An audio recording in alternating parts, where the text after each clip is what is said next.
আসসালামু আলাইকুম রহমতুল্লাহি ওবরকাতুহ। সম্মানিত দর্শক, সম্ভবত জামাতের উপর খুব বড় আকারের অর্থনৈতিক সুনামি, রাজনৈতিক সুনামি অনেকটা অনিবার্য হয়ে পড়েছে। এই দলটি যারা করেন এর মধ্যে 99.99% লোকই on good faith and good ট্রাস্টে। তারা বিশ্বাস করেন যে জামাত করলে জান্নাতে যাওয়া যায়। তারা বিশ্বাস করেন জামাত যারা করে ভালো মানুষ।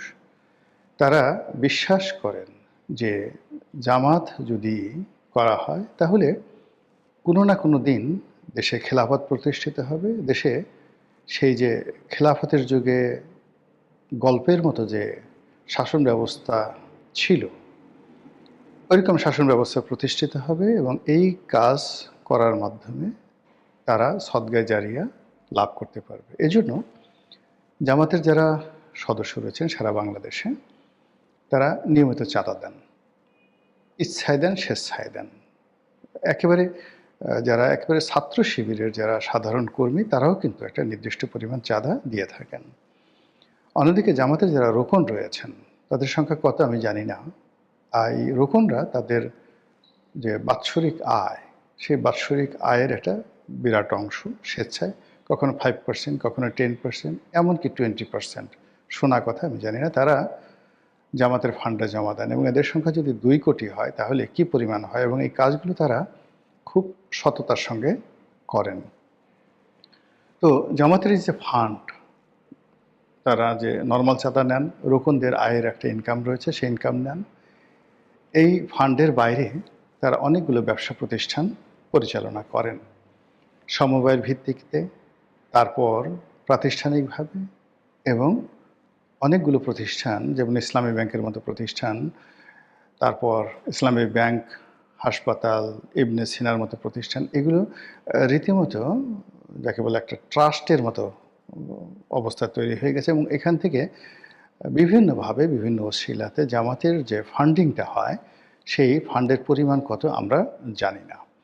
তবে একথা সত্য যে জামাতের জেলা পর্যায়ে, উপজেলা পর্যায়ের যে নেতৃত্ব রয়েছে, তারা নিয়মিত জামাত থেকে মাসোহারা পান।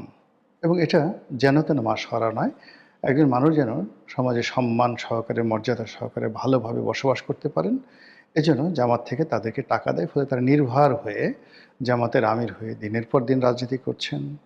কোনো ভবিষ্যৎ নাই, তারপরও তারা দলের জন্য ছুটোছুটি করছেন, জেলে যাচ্ছেন, জেল থেকে বেরোচ্ছেন। আর এই সকল করার জন্য জামাতেরও নির্দিষ্ট ফান্ডিং রয়েছে, এবং এই ফান্ড করে করে তারা শুধুমাত্র বাংলাদেশ নয়, দক্ষিণ পূর্ব এশিয়া নয়, পৃথিবীর যে কয়টি ক্যাডার ভিত্তিক সংগঠন রয়েছে, সেই ক্যাডার ভিত্তিক সংগঠনের মধ্যে অন্যতম শক্তিশালী একটি সংগঠন জামাত। আওয়ামী লীগ চেষ্টা করেছিল এই সংগঠনটিকে ভেঙে চুরে চুরমার করে দেওয়ার জন্য। তারা জামাতের যারা শীর্ষ নেতৃত্ব রয়েছে তাদেরকে ফাঁসিতে ঝুলিয়েছিল, তাদের শিল্প প্রতিষ্ঠান, কলকারখানা তছনছ করে দিয়েছিল, ইসলামিক ব্যাংক তারা দখল করেছিল এসালামের মাধ্যমে, ইত্যাদি আরও অনেক কিছু। কিন্তু কার্যত এর কোনো ফলাফল হয়নি, বরং বুমেরাং হয়েছে।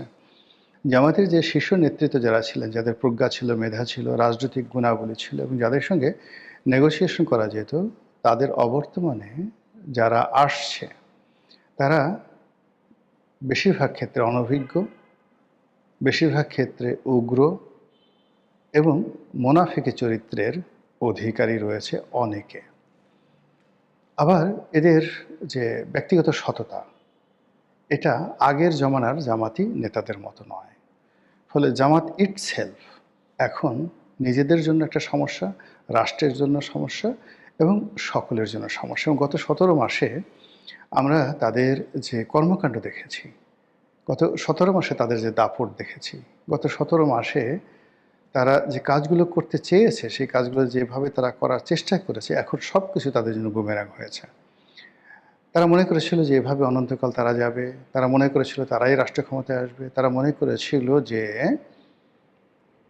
তাদের অনুমতি ছাড়া, তাদের সাহায্য ছাড়া, তাদের সহানুভূতি ছাড়া এই বাংলাদেশে অন্য কেউ রাজনীতি করতে পারবে না। ফলে তাদের মধ্যে অনেকটা, বা হারুন আর রশিদ, খলিফা আল মনসুর, খলিফা হাদি, কিংবা আব্বাসী খেলাফতের প্রতিষ্ঠাতা আবুল আব্বাস সাফা, কিংবা উমায়াদের সেই বিখ্যাত খলিফা আল ওয়ালিদ, হাজ্জাজ বিন ইউসুফ, এইরকম একটা ভাবসাব তাদের মধ্যে চলে এসেছিল। এই সময়টিতে তারা বন্ধুকে বন্ধু মনে করেনি, শত্রুকে শত্রু মনে করেনি। তারা মনে করেছে নজরুলের সেই বিদ্রোহী কবিতার মতো, যখন যা ইচ্ছা তাই করব। এই কাজ করে তারা এস আলমকে বাংলাদেশ ব্যাংক থেকে 1 মিনিটের মধ্যে বের করে দিয়েছে, মানে ইসলামী ব্যাংক থেকে বের করে দিয়েছে। এস আলমের মালিকানাধীন অন্যান্য ব্যাংকগুলো তারা নিয়ে নিয়েছে, এবং তারা সারা বাংলাদেশে এরকম একটা হাইপ তৈরি করে ফেলেছে, যে হাইপের ফলে ব্যবসায়ীরা, আমলারা, কামলারা মনে করছে জামাতি ক্ষমতায় আসবে। এই জন্য জামাতের আমির, জামাতের নায়েবে আমির, জামাতের সেক্রেটারি থেকে শুরু করে সবার পিছনে আমাদের দেশের ভীরু বাঙালি বলে খ্যাত যারা আছে, তারা পা চাটার জন্য, রীতিমতো লেজুর বৃত্তি করার জন্য, লেজ নাড়ানোর জন্য চু চু চু চু করে ঘোরাফেরা করেছে। যাই হোক, সময়ের বিবর্তনে জামাতের plan A B C fail, আজকের দিন পর্যন্ত পুরো ফেইল। জামাতের যে কয়জন ওয়েল উইশার ছিলেন বিভিন্ন সময়টিতে, জামাতের দুঃসময়, সে 2009 থেকে সেই একেবারে 24 পর্যন্ত, তো তাদের মধ্যে হয়তো আমিও একজন ছিলাম। তো আমি গত 17 মাসে সেই জামাতকে নিয়ে, মানে ঠিক আগের জামানাতে যে সহানুভূতি দেখিয়েছি, ওইরকম কোনো সহানুভূতিমূলক কথা বলিনি, বরং আজকে যে কথাগুলো বলছি এই কথাগুলোই কিন্তু তখন বলেছি, অর্থাৎ গত 17 মাসে বলেছি। এবং এই কারণে জামাতের যারা অনেক লোক আছেন তারা বিরক্ত হয়েছেন, সঙ্গত কারণে বিক্ষুব্ধ হয়েছেন, কিন্তু তাদের সঙ্গে অতীতের সম্পর্কের কারণে হয়তো আমাকে ডলা দিতে পারেননি বা আমার রক কাটতে পারেননি। কিন্তু যদি অতীতে আমার সেই ধরনের সম্পর্ক না থাকতো, তাহলে আমার পায়ে রক থাকতো কিনা সন্দেহ। তো যেটা আমি এই গত 17 মাসে বলার চেষ্টা করছি, যে তারা এখন খুব দাপট দেখাচ্ছে। বিএনপি ক্ষমতায় আসার সঙ্গে সঙ্গেই তারা বিপদে পড়বে, তাদের সব কিছু বুমেরাং হবে, এবং বিএনপি যেখানে সুযোগ পাবে সেখানে তাদেরকে বাঁশ ডলা দেবে, ফাটা বাঁশের মধ্যে ফেলে একেবারে আচ্ছা মতো ডলা দেবে। এই কথাগুলো একাধিকবার গত 17 মাসে বলেছি। আমি একথাও বলেছি যে বিএনপি যদি ক্ষমতায় আসে, এস আলম আবার ফিরে আসবে ইসলামী ব্যাংক, এবং তারা থাকতে পারবে না। এমনকি 21 টেলিভিশনে এস আলমের যে মালিকানা, এখানে সালাম সাহেব দখল করেছেন, যত সুন্দরভাবে 17 মাস ভরে যেভাবে ভোগ করেছেন, বিএনপি ক্ষমতায় থাকলে এটা তিনি পারবেন না, এটা তিনি পারবেন না। এরপরে তার অন্যান্য এস আলমের যে অন্যান্য মালিকানাধীন ব্যাংকগুলো, যে ব্যাংকগুলো মানে রাতারাতি, যেমন ধরেন ফার্স্ট সিকিউরিটি ব্যাংক, এস আলমের ব্যাংক, এখন সেই ব্যাংক থেকে এস আলমের সমস্ত লোকদেরকে সাথে সাথে বের করে দিয়ে, একসময় ইসলামী ব্যাংকের এমডি ছিলেন, ইসলামী ব্যাংকের এমডি ছিলেন সেই আব্দুল মান্নান, মান্নান সাহেবকে এনে ফার্স্ট সিকিউরিটি ব্যাংকের, ইসলামী ব্যাংকের চেয়ারম্যান বানানো হলো। আচ্ছা বলেন তো, এই ফার্স্ট সিকিউরিটি ব্যাংকের সাথে জামাতের কী সম্পর্ক? কিন্তু জামাত এই কাজগুলো করেছে। এখন এস আলম যদি ফিরে আসে, ফিরে এসে যদি ডলা শুরু করে, তাহলে ডলাটা কোন দিকে যাবে বলেন তো? এবং তারা, মানে এই যে যারা টাকাওয়ালা ধনী, সেটা সালমান এফ রহমান হোক, এস আলম হোক, কিংবা সেটা বসুন্ধরা গ্রুপ হোক, কিংবা মেঘনা গ্রুপ হোক, অথবা যমুনা গ্রুপ হোক, ডাজ নট ম্যাটার। টাকায় পুতুল হাসে, টাকা দিয়ে সবাইকে কেনা যায়। এই টাকা দিয়ে করা যায় না এমন কোনো কাজ নেই, এবং তাই এখন বাংলাদেশে হচ্ছে। বাংলাদেশে দেখুন, সেই যে মানে ব্যবসায়ী জগতের যে যারা নিয়ন্ত্রণ করতেন সব কিছু, যারা আওয়ামী লীগকে চালাতেন, যারা এরশাদকে চালাতেন, যারা একসময় হাওয়া ভ্রমণ চালাতেন, তারাই এখন বাংলাদেশে সব কিছু চালাচ্ছেন। আর সেক্ষেত্রে এস আলম এখন বাংলাদেশের নাম্বার 1।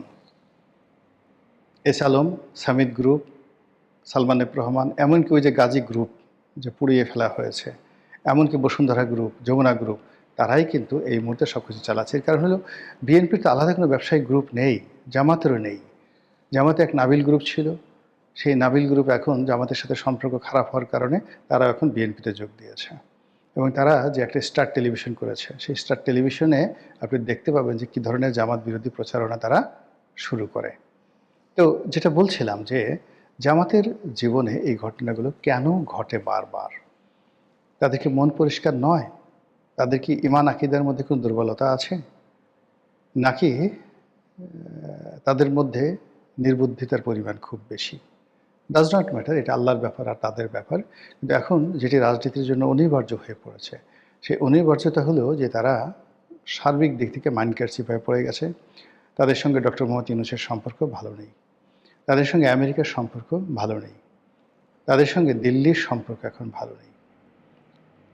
আর এই গত নির্বাচনে তারা যদি স্ট্রংলি দিল্লির সাথে সম্পর্ক ভালো রক্ষা করতে পারত এবং আওয়ামী লীগের সঙ্গে তাদের সম্পর্কটি সমঝোতামূলক জায়গায় নিতে পারত, তাহলে হয়তো তারাই ক্ষমতায় আসতো। শেষ মুহূর্তে বাংলাদেশের বেশিরভাগ ক্ষেত্রে আওয়ামী লীগ সিদ্ধান্ত নিয়েছে একেবারে শেখ হাসিনার সরাসরি নির্দেশে। অনেক ভোটার, বিশেষ করে হিন্দু ভোটাররা জামাতকে ভোট দেয়নি, তারা বিএনপিকে ভোট দিয়েছে। আমরা সবাই ধরে নিয়েছিলাম যে এরা ভোট কেন্দ্রে আসবে না, কিন্তু শেষ মুহূর্তে আওয়ামী লীগ সিদ্ধান্ত নিয়েছে যে তারা জামাতকে ক্ষমতা আসতে দেবে না। দিল্লিও একই অবস্থা। তো বোঝার চেষ্টা করুন যে একেবারে বাড়া ভাতে, যেখানে আমেরিকা 100% জামাতের ব্যাপারে সিদ্ধান্ত নিয়েছিল, সিদ্ধান্ত নিয়েছিল তারাই ক্ষমতায় আসবে, ডক্টর মোহাম্মদ ইউনূস প্রেসিডেন্ট হবে, জামাতের আমির সেখানে প্রধানমন্ত্রী হবে, আর বিএনপি বিরোধী দলীয় নেতা হবে, 40 থেকে 45টি সিট তারা পাবে। আর এনসিপি হয়তো প্রধান বিরোধী দল হবে, আর দ্বিতীয় প্রধান বিরোধী দল হবে বিএনপি। বিএনপি পাবে 40 সিট, এনসিপি পাবে ধরুন 70-80টি সিট, আর বাকি সিট জামাত পাবে। তো এরকম একটি ম্যাটিকুলাস ডিজাইন নিয়ে আমেরিকার যে প্ল্যান ছিল, ওটা নির্বাচনের একদিন আগ পর্যন্ত সারা বাংলাদেশে সবাইকে সন্ত্রস্ত করে তুলেছিল। বড় বড় বিএনপি নেতাদের ঘুম হারাম হয়ে গিয়েছিল যে জামাত ক্ষমতা আসলে কি হবে, রগের অবস্থা কি হবে, ডলা খাবো কিভাবে, তারপর শেষে আরও কি হবে ইত্যাদি ইত্যাদি।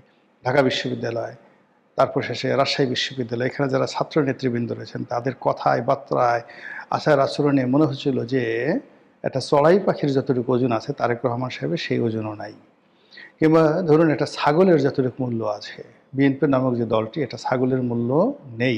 এরকমই মানে বিএনপির যে বিরুদ্ধবাদী দল হিসেবে জামাত যে প্রভাব দেখাচ্ছিল, কথাবার্তা বলছিল, জামাতের কর্তা ব্যক্তি আমিরের মতো ভদ্রলোক মানুষ, তিনি যে জঙ্গি ভাষায় কথা বলছিলেন, তারপর শেষে তাদের যে সকল টেলিভিশনে লোকজন আসে তাদের যে কথাবার্তা, কি ব্যারিস্টার আছে, এদের কথাবার্তা শুনলে যে কোনো মানুষের মেজাজ ঠিক রাখাটা দায় হয়ে যেত। এখন সব কিছু বুমেরাং হয়ে গেছে এবং অতি অল্প সময়ের মধ্যে তারেক রহমান সাহেব প্রধানমন্ত্রী হিসেবে যে দায়িত্ব নিয়েছেন, দায়িত্ব নিয়ে তিনি রাজনীতিটি যেভাবে জামাতের জন্য কঠিন করে তুলেছেন, যেভাবে জামাতের যে রিক্রুটমেন্টগুলো ছিল সব রিক্রুটমেন্টগুলো রীতিমতো ঝাঁটাপিটা করে, মানে যেন তেন ব্যবহার নয়, ঝাঁটাপেটা করে তিনি সেগুলোকে বিদায় করেছেন। সেনাবাহিনীর মধ্যে তাদের যে সকল মানে পাওয়ার হাউস ছিল সবগুলো নিউট্রালাইজ করে দেওয়া হয়েছে। পুলিশে তাদের যে সকল ইফেক্টিভ কর্মকর্তা ছিল সবগুলোকে ঝেঁটিয়ে বিদায় করে দেওয়া হয়েছে। সচিবালয়ে যারা ছিলেন তাদেরকে কান মলে বের করে দেওয়া হয়েছে। শুধু বের করে দেওয়া হয় নাই, বের করার সময় কান মলে বের করে দেওয়া হয়েছে। ওই যে দেখেন নাই যে বাংলাদেশ ব্যাংকে হাসান এস মনসুরকে কী করা হয়েছে? উনি তো ভদ্রলোক মানুষ বলে নাই, কিন্তু তার যে উপদেষ্টা ছিল তাকে চর, কিল, ঘুষি, থাপ্পড়, লাথি, গুঁতো এমন কোনো আদর নেই, আপ্যায়ন নাই, করা হয়নি। কাজেই হাসান এস মনসুরকে তার রুমের মধ্যে ঢুকাইয়ে যদি কিছু করা হয়ে থাকে, যদি তাকে হ্যান্ডশেক করা হয়ে থাকে, চুমু দেওয়া হয়ে থাকে, জড়াজড়ি করা হয়ে থাকে, কোলাকুলি করা হয়ে থাকে, স্যার আপনি যাচ্ছেন, আমাদের জন্য এত উপকার করেছেন, আসেন একটু কোলাকুলি করি, কি অস্বাভাবিক নাকি বিষয়গুলো?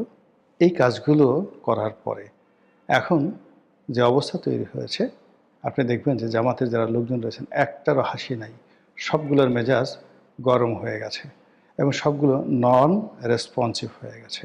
কোনো অবস্থাতেই তারা এই সময়টিতে মানে এমন অবস্থা হয়ে গেছে যে তাদের নিজেদের প্রয়োজনে তারা 5 স্টার হোটেলে খাবে দাবে সব কিছু করবে, কিন্তু অন্যের পাওনা পরিশোধ করবে না। ওই আগের আমলে আওয়ামী লীগ জামানাতে তারা অনেকগুলো কোম্পানি করেছিল, তাদের একটা কোম্পানি ছিল মিশন গ্রুপ। সেই মিশন গ্রুপের সেই নাম দিয়ে তারা যে কত মানুষের কত হাজার হাজার কোটি টাকা লোপাট করে দিয়েছে এই জামাতের এই মানে গ্রুপটি, আপনি কল্পনাও করতে পারবেন না। তো এরকমভাবে এদের অর্থনৈতিক লেনদেন ভালো না, এরা মানুষের পাওনা পরিশোধ করে না, এরা ইনসাফ করে না, এরা আপনার টাকা নেবে, আপনাকে মেরবে, আপনাকে তারা করবে কি, একটু আম পাঠাবে, একটু জায়নামাজ পাঠাবে, দিয়ে আপনার কি দিয়ে আপনার ইমানটা নষ্ট করে দেবে। ইমানটা নষ্ট করে দিয়ে তারপরে শেষে তারা আপনাকে জান্নাতের টিকিটের লোভ দেখাবে। তো এই যে কর্ম গত 17 মাসে তারা যে করেছে, এই কর্মের ফলে কি হলো, এখন প্রতিদান পাওয়ার সময় আসছে। আর সেই প্রতিদান পাওয়ার অর্থনৈতিক ক্ষেত্রে ইসলামী ব্যাংকে তাদের যে মূল ঘাঁটি, সেটার ভবিষ্যৎ কী হবে, সেটা বাংলাদেশ ব্যাংকে আহসান এস মনসুরের পরিণতি, নতুন গভর্নর এবং সেই নতুন গভর্নরের নিয়োগ নিয়ে আবার